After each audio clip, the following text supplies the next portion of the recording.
Roger, TV circuit breakers in. The roots of NASA television reach back to the beginning of the space race and the launch of America's first astronaut in 1961.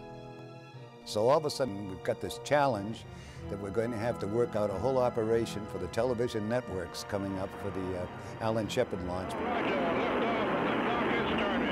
As public interest in the space program grew, so did NASA TV's coverage. 4, 3, 2, 1, 0. We have commit. We have liftoff. With Apollo 7, the first live broadcast from space would wow audiences worldwide. Christmas Eve, 1968. The crew of Apollo 8, orbiting the moon, read from the book of Genesis. In the beginning, God created the heaven and the earth.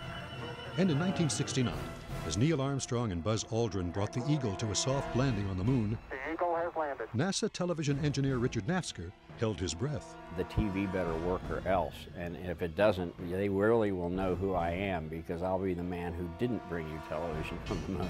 And we're getting a picture on the TV. Then from the moon via NASA TV, the most celebrated moment in the history of live television. That's one small step for man, one giant leap for mankind.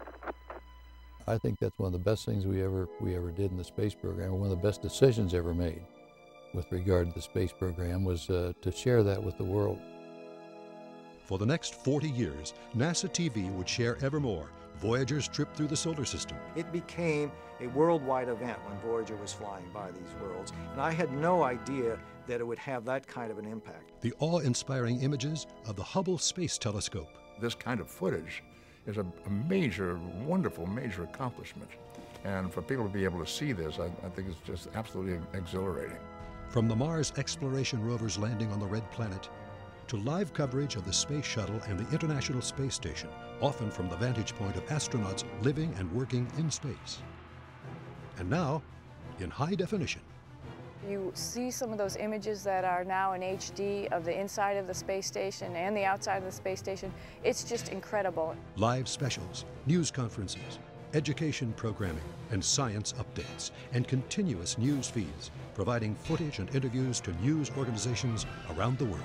The value really is in keeping the public informed about what is happening in the program. It really is a major part in the advancement of technology in this country. And today, NASA is working on the next advancement in communications technology as part of its next great voyage. And you're watching NASA television.